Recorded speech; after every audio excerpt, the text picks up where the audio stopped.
The wedding reception was meant to be a celebration, but everything turned into chaos when my mother-in-law, Sylvia, discovered that I was pregnant before the marriage.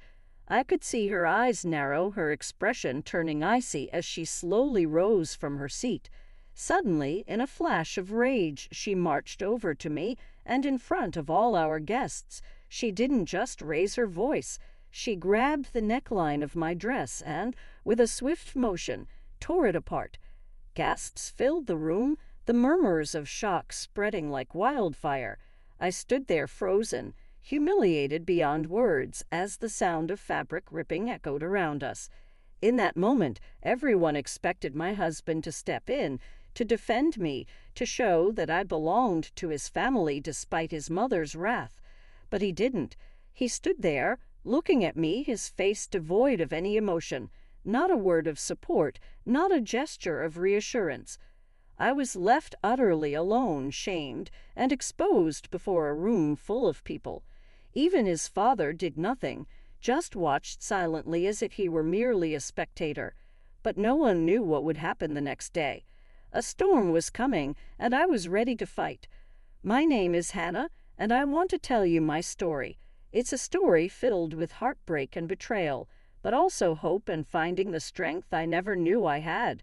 Growing up wasn't easy for me. I was raised by my grandparents, who took me in after my parents passed away. They did the best they could, but we never had much. I learned early on that life wasn't fair and that I had to fight for everything I wanted. I focused on my studies, determined to build a life for myself. Instead of becoming an accountant like I had once dreamed, I ended up pursuing a career as a software developer, hoping the field would give me the financial security I longed for. By my late 20s, I had finally landed a good job at a tech firm in a small town in Ohio, thinking I was on my way to building a stable future. That's when I met Robert Hastings, a man who seemed like everything I had ever hoped for. He was handsome, confident, and came from a well-to-do family that owned several businesses. Our romance was fast and passionate, and it wasn't long before I found myself swept off my feet, believing I had finally found a place where I belonged. Everything changed when I discovered I was pregnant. I was terrified yet excited and thought Robert would feel the same. I still remember the day I told him. We were sitting in my small apartment, and I could barely get the words out. "Robert, I have something important to tell you. I'm pregnant." His reaction wasn't the joy I had hoped for. Instead, his face turned pale, and he began pacing the room. "How could this happen? I'm not ready to be a father," he shouted, his voice filled with panic. My heart sank, but I kept my composure, trying to reassure him. "We can figure it out together," I said softly. "We can plan a future." After a long silence, he finally calmed down and, to my relief, promised to marry me. But that was before Sylvia, his mother, found out. Sylvia Hastings was a woman used to getting her way. She ran their family like a business, cold, calculated, and ruthless. When she discovered I was pregnant, she flew into a rage.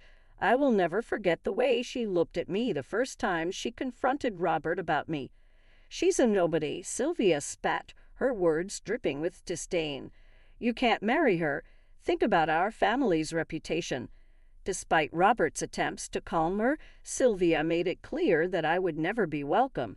But Robert, being the charmer he was, assured me that everything would be okay and that we would go ahead with the wedding. I should have known better. I should have seen the signs. The day of the wedding arrived, and instead of being a joyous occasion, it felt like I was marching into battle. The wedding ceremony went smoothly enough, but at the reception, the truth came out. As we stood there greeting our guests, Sylvia's icy gaze fell on me. I barely had time to react before she stepped forward and tore my dress apart, shouting, "You think you can trap my son with this baby? You will never be part of this family." The silence that followed was deafening. Guests stared, horrified, as I tried to hold the shredded fabric together, my cheeks burning with shame. But the worst part wasn't Sylvia's outburst. It was Robert's silence, his unwillingness to stand up for me. He just looked away as if I were nothing but a stranger. After the wedding, I moved into the Hastings estate, a sprawling mansion that felt more like a prison than a home. Robert's demeanor changed almost overnight. He became distant, hiding behind the pressures of his family's expectations. Sylvia's cruelty only intensified. She belittled me at every turn, calling me a gold digger and questioning the paternity of my child. "Maybe you've been lying about this baby all along," she would hiss, her voice like venom. "Robert deserves better." Each day I felt more isolated, but I stayed, believing that I could make this work, that somehow Robert would change. It wasn't until I gave birth to my son, Jacob, that I realized how trapped I truly was. Holding Jacob in my arms, I knew I had to find a way out. That's when Mark and Laura, two friends I met at a local community group, entered my life. Mark was a kind-hearted man in his early 40s, with a limp from an old injury, and Laura, his sister, was a nurse's aide. They became my lifeline, offering me support when I had none. "Hannah, you're stronger than you think," Mark would say whenever I felt overwhelmed. "You can build your own family. You don't need to rely on them." Their words gave me hope, and I began to imagine a life where I wasn't under Sylvia's thumb. But just when I thought I could start to rebuild, Sylvia escalated her attacks. One evening, I overheard her telling Robert, "You need to put your foot down or you'll lose everything. She'll take this baby and ruin your life." Robert's reply stunned me. "I don't know what to do, Mom," he said. "What am I supposed to do?" I knew then that I had to protect Jacob. If I didn't act, Sylvia would take everything from me. With Mark and Laura's help, I started gathering evidence, documenting every insult, every threat, every attempt to undermine my role as a mother. When the day of the custody hearing came, I was terrified. Sylvia, dressed impeccably, looked at me as if she'd already won. But I stood my ground, presenting my case with the strength I had fought so hard to find. When the judge announced his decision, granting me full custody of Jacob, I felt the chains finally break. "This isn't over, Hannah," Sylvia snarled as we left the courtroom. "Maybe not," I replied, holding my son close, "but I will always fight for him." In the months that followed, I began to rebuild my life. I found a small house, filled it with laughter and love, and watched as Jacob grew stronger every day. With Mark and Laura by my side, I created a new family, one built on support and trust. I was no longer just surviving. I was thriving. For the first time, I felt truly free. Sylvia may have tried to destroy me, but she underestimated one thing. I'm a fighter, and I will always protect what's mine. But Sylvia's threats were far from empty. Even though I won custody of Jacob, I knew she wouldn't let me live in peace. For weeks, there were rumors and whispers, people telling me that she was looking for ways to undermine the court's decision. "She's not going to give up," Mark warned me one day over coffee. His brow was furrowed, and I could see the worry etched across his face. "You need to stay vigilant." "I know," I murmured, glancing down at Jacob, who was playing quietly beside me. The thought of losing him sent a chill down my spine. I tightened my grip on my coffee cup, determined not to let fear take over. "I'm ready for whatever she throws at me." I thought I was prepared, but then Sylvia made her next move. One evening, as I was putting Jacob to bed, there was a loud knock on the door. I cautiously opened it, only to find two uniformed officers standing on my porch.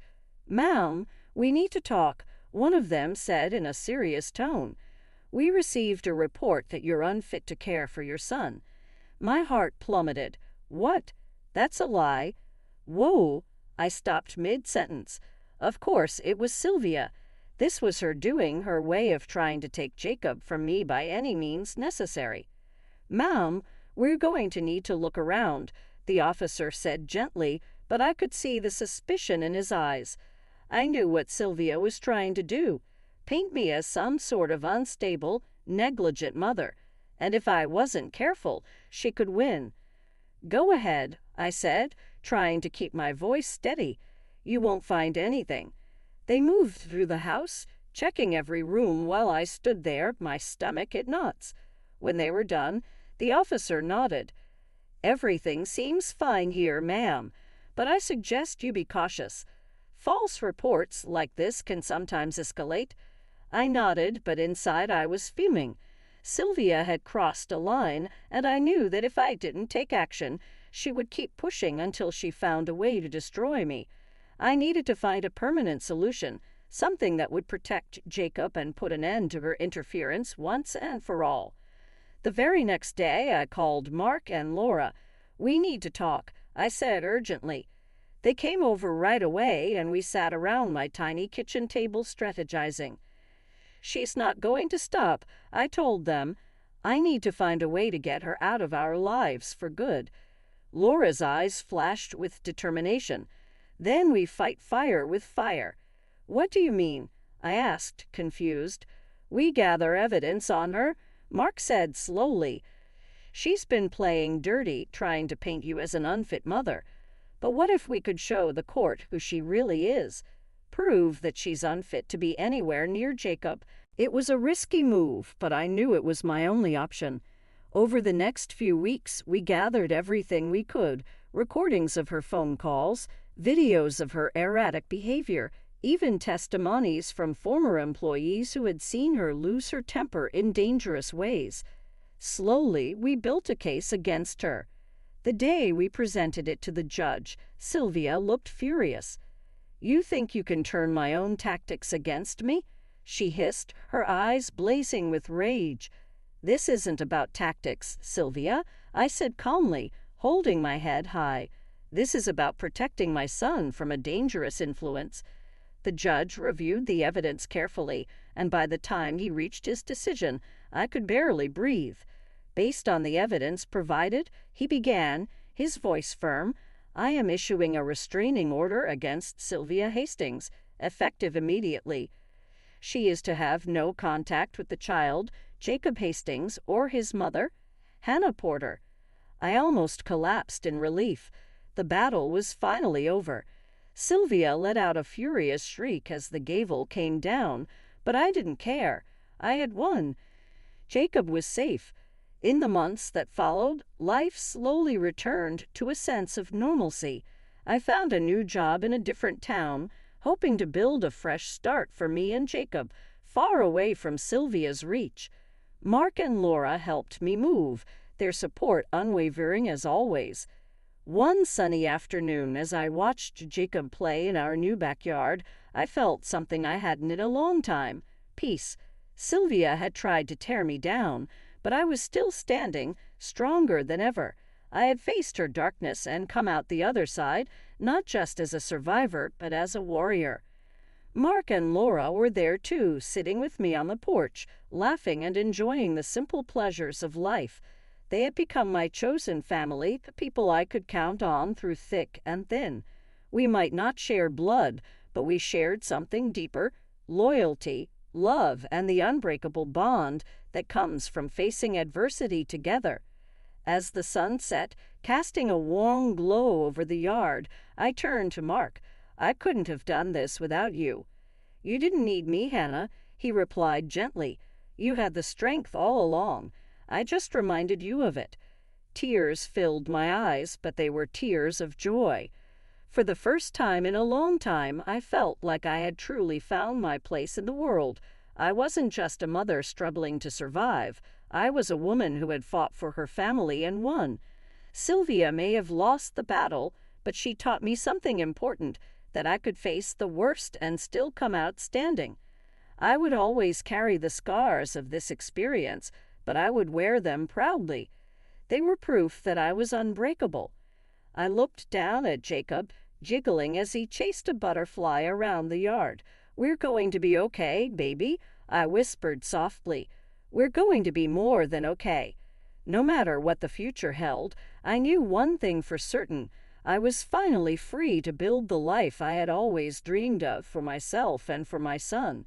We had faced the storm, and now, at last, the skies were clear. Together, we would forge a new path, one filled with love, strength, and the promise of brighter days ahead. In the months following the court ruling, life gradually fell into a peaceful rhythm. I found a small house in a quiet neighborhood, far removed from the chaos of the Hastings estate. Each morning I watched Jacob grow stronger, his laughter filling our home with warmth. I started working remotely, developing software for a small firm. The simple joys of our new life, like Jacob's giggles as he chased after butterflies in the backyard, became my source of strength. Mark and Laura remained constants in my life, visiting often to check in and lend a helping hand. They had become the family I always longed for, proving that love and loyalty are not always bound by blood. As I sat on the porch one evening, holding Jacob close, I finally allowed myself to breathe. I was no longer surviving. I was thriving. I had fought for my son, for our future, and against all odds, we had won. The scars of the past still lingered, but they no longer defined me. Instead, they served as reminders of the strength I had found within myself. For the first time in a long time, I felt truly free and hopeful about the future, ready to embrace